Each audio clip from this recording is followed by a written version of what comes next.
Então a gente está aqui com o Fábio Holder, que é analista de investimentos, tem um canal do Holder no YouTube. Boa noite, Fábio. Muito obrigado, Arthur. Muito obrigado, Lara, pelo convite. É um prazer enorme estar aqui com vocês e também com meu amigo Raul. Vamos bater um papo legal aqui sobre Vai ser sobre excelente. dinheiro. O Raul é fundador do Investidor Sardinha, não é isso? É isso aí, mas eu acho que a bio do Fábio devia ser o cara mais estiloso do mercado financeiro. Isso aqui Ele já vem com as cara, roupas prontas, cara, você assim, viu né? isso? Não, já tem a própria marca dele já. Não, a roupa o cara maneira, tá... legal essa roupa É aí. isso que eu tô falando, o cara tá... Então toma. Eita, Ah, olha, meu Deus do já- céu! Que é isso? Esse vou ganhar a famosa roupa do Holder. Não, esse é o seu. Esse é o Achei seu. que- Qual que é? Esse é o Esse seu. que eu Qual o vi. tamanho? Obrigada. Ah, legal. Já pode abrir? Vamos Pode, abrir ao fica à vivo? vontade. Então vamos. Vamos lá. Já começou no presente, já. Gente, começou. só porque Já- a gente elogiou o outfit. Já vou aproveitar essa abertura pra ir fazendo aquele coisa, tipo vídeo de ASMR, que a pessoa tá fazendo uma coisa e a outra tá falando outra no fundo.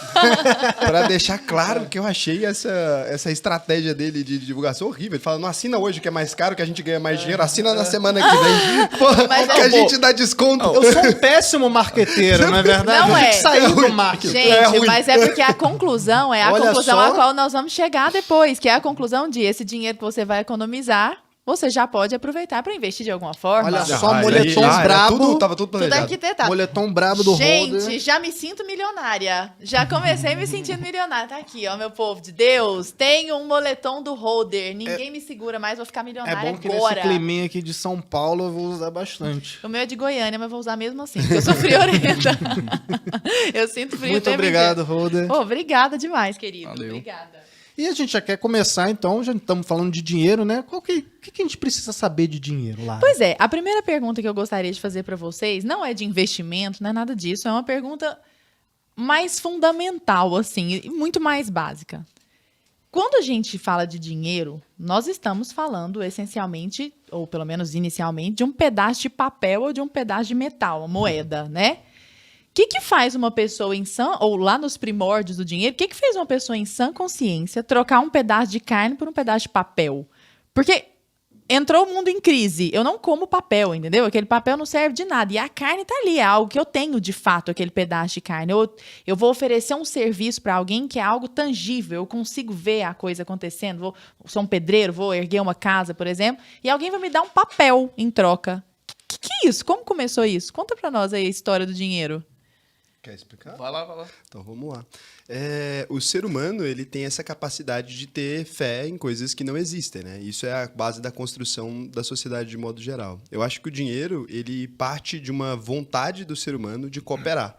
É porque quando você imagina, como é que a gente poderia, aqui no Brasil, cooperar com alguém que está lá na Arábia, de alguma forma, né, nos países árabes ali. Toda vez que a gente for efetuar uma troca, a gente ia ter conflitos morais, a gente ia ter conflitos religiosos, a gente ia ter conflito de todo tipo. Essa conversa não seria muito possível, né? E o ser humano, ele é um bicho colaborativo, a gente quer colaborar de alguma maneira. Então, acho que o dinheiro foi a solução que a gente encontrou, mais simples de todas, né, para que a gente pudesse efetuar trocas e que só a troca signifique alguma coisa. Você não tem que conversar com ninguém. Né? Você vai ali, dá um dinheiro, aquilo entende. As primeiras trocas eram ouro, né? E prata. Então dava um pedaço de prata e a prata valia para todo mundo, o ouro valia para todo mundo. Chegou a ser sal, inclusive, né? Tipo, Sal em Roma, né? Mas o sal já vem de outra época, já é mais para frente ali. A gente já estava muito tempo no escambo quando a gente toma a decisão do sal ali. Ele já era uma espécie de dinheiro já sucessor ali do dinheiro, né? Do dinheiro não, do ouro e da prata e desse tipo de coisa. Então o ser humano começa efetuando essas trocas e depois ele começa a dar valor para essas coisas intangíveis. É baseado em crença mesmo. Você imagina ouro e prata, né? Não tinha aplicação prática. Hoje a gente fala, na placa do computador tem ouro e é por isso que o ouro vale alguma coisa. Não, cara, ele valia lá 4.200 anos antes de Cristo, na necrópole de Varna tem corpo Sempre enterrado valeu. com ouro. E já valia. E aqui no Brasil, os indígenas já davam um certo valor, né? E os povos nativos aqui já davam valor para o ouro de alguma maneira, né? Você vai nos astecas ali e tal, já tem coisas feitas de ouro ali da mesma forma. Então, uma crença que o ser humano chegou na mesma conclusão em diversos lugares do mundo. Acho que a gente começa efetuando essas trocas e aí a gente percebe que com essas trocas de metal provavelmente era mais fácil fazer acordo, né? Você não precisa entrar em consenso com tudo, podia simplesmente dar um pedaço de metal ali para alguém funcionar. E aí a gente cria a nota como um lastro para não ter que ficar carregando moeda, né? Aí é que é o ledo engano, que a gente acreditou no Estado. acho que aqui começou o primeiro engano. Pois é. Tem um ponto também, assim, só para acrescentar, que é a questão da fungibilidade, né, da moeda. Então, é interessante que para você conseguir fazer trocas de forma eficiente, né, que é uma das características da moeda, você tenha algo que seja fungível. Por exemplo, se você O tem... que é fungível? Só Fungível pra é galera o ficar. seguinte, 2 notas de 50, elas têm que ser exatamente iguais, valer a mesma coisa, não tem nenhuma diferença de uma nota para outra, e 2 notas de 50 juntas viram uma nota de 100. Ou o saldo bancário que você tem de R$50, R$100, R$1.000, você vai juntando aquela moeda e ela é como se ela fosse fundível, vira uma coisa só. Se você for pegar, por exemplo, cabeça de gado, Posso juntar as duas, você fundir. pode fundir. Então você tem a fungibilidade. Você pega a cabeça de gado, sal, você, beleza, tem ali as cabeças de gado, mas, pô, esse gado aqui tá mais gordo do que aquele ali. Tem uma certa diferença, além de todas as outras questões práticas, né? Porque o pessoal também usava cabeça de gado antigamente como moeda, porque você conseguia transportar um valor grande em regiões que estavam distantes, né? Você conseguia fazer esse transporte. Mas, bom, é isso, né? E teve a questão também do ouro, e depois você armazenar esse ouro numa instituição financeira, num banco, receber um certificado que a gente tinha antigamente, né? A moeda ela era lastreada no ouro. Então, o que era uma nota de $100? Você, em tese, né, teria lá $100 no Banco Central norte-americano que você poderia trocar ou que você poderia ter uma equivalência. Hoje a gente não tem isso, né? Hoje é a esperança pura. Pois é, eu a posso confiança dizer, pura, Posso né? dizer, então, que dinheiro é um ato de fé? Eu acho bonito, eu chamo de cuspe de governo. Mas acho que Acho que eu fui mais poética. Mas é um ato de fé mesmo, é um ato de confiança. Só que, realmente, é porque você chega no caixa do supermercado, você vai lá, bota tudo aquilo dentro do carrinho, vai na caixa e fala assim, sabe aquele joguinho que tá com o ouvido tampado? Deseja trocar toda a sua carne, sei lá o quê, por um pedaço de papel colorido? Sim! Aí você pega essas coisas e vai embora. E a gente tá revolucionando agora que, além de tudo, faz isso, você passa um cartão, digita, a mulher fala que recebeu o quê? Ninguém sabe. Você fala que pagou. É muito louco isso, né? Não. E com E, Bitcoin, assim, então? E tem um filme que chama O Homem que Copiava. Sim, com Leonardo nossa, DiCaprio? Não, É esse, não, não? é com Lázaro Ramos. Ah, daqui. Sei. Que tem Lázaro Ramos e Leandro Leal, se eu não me engano.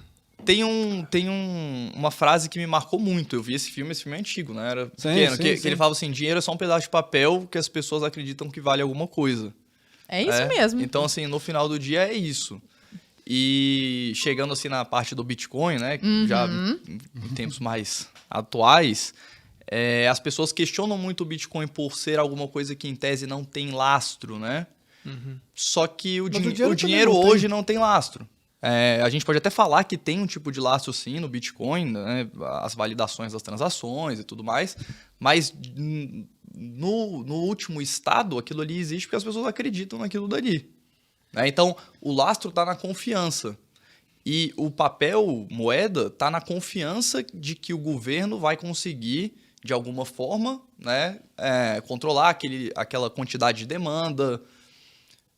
Então, a desconfiança das pessoas em relação à capacidade Reticências. pública de conseguir dar uma moeda forte para a sua população, talvez foi o que criou, né, o Bitcoin. O Bitcoin surgiu da crise do subprime lá em 2008 nos Estados Unidos. Sim. Então, enfim... Mas antes de chegar no Bitcoin, eu queria só retroceder um pouquinho. A gente está começando a falar de dinheiro lá nos primórdios mesmo, né? Antes de existir o dinheiro enquanto papel, né?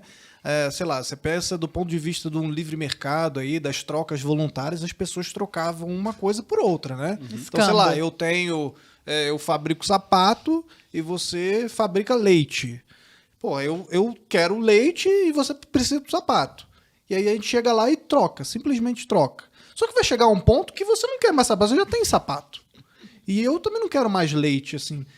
Como é que surgiu essa ideia? Porra, sei lá, às vezes eu quero o que você tem, só que você não quer o que eu tenho pra dar. E como é que surgiu a ideia de, tipo, então vamos, sei lá, pensar em algum material que seja, sei lá, que todo mundo queira e a gente use como uma moeda de troca isso. Como é que foi lá atrás, mais ou menos? Era mais ou menos isso? Eu acho que nunca teve esse momento que o ser humano não quis uma coisa que fosse escassa, né? Porque essa é a questão. As pessoas não trocavam, a gente fica pensando assim, o cara trocando, sei lá, um pedaço de carne por uma outra coisa que desse para comer também, né? Porque a gente pensa sempre assim. Mas o ser humano sempre teve apreço primeiro por ferramentas, né? Acho que quando surge o escambo ali, a troca voluntária, as quantidades deviam ser complicadas de avaliar, né? O ser humano devia ter uma dificuldade de dar valor naquelas coisas coisa, porque era uma troca. Ah, você troca a sua machadinha pelo meu peixe, mas a machadinha dá pra pegar mais peixe, eu não sei se eu quero. Entendi, Então acho que entendi. começa a desenvolver apreço por algum tipo de pedra, alguma coisa. Acho que a gente não tem uma documentação extensa sobre isso. Talvez aí entra a questão do valor. É isso, é o valor, é isso. O ser humano já dava valor. É porque o ser humano tem um valor natural, assim. A criança tem esse dentro da cabeça dela, né? Se você pega uma criança, você oferece uma coisa pra trocar com ela por alguma coisa. Tanto é que a gente tem que ensinar a criança sobre dinheiro. Ela não quer o dinheiro pra nada. Você vai pra uma criança, por exemplo, e dá R$100 em troca da jujuba, ela não encontra valor naquele papel. Ela vai ficar com Ela prefere dificuldade a balinha ali. até ela descobrir que dinheiro compra alguma coisa, né? Sim. Até ela adquirir a fé no dinheiro. Só fazendo um parênteses aqui, Por eu lembrei de uma história que eu fui dar um presente uma vez pra minha afilhada, só que ela era bem pequenininha, ela devia ter, tipo assim, uns 7 anos, talvez. E aí não deu tempo de comprar presente pra ela, eu falei, vou dar uma nota de R$100. E aí eu dei a nota de R$100, o meu irmão ficou olhando assim, ela ficou olhando, tipo... O que eu faço que com eu isso? faço com isso aqui? Pois é, mas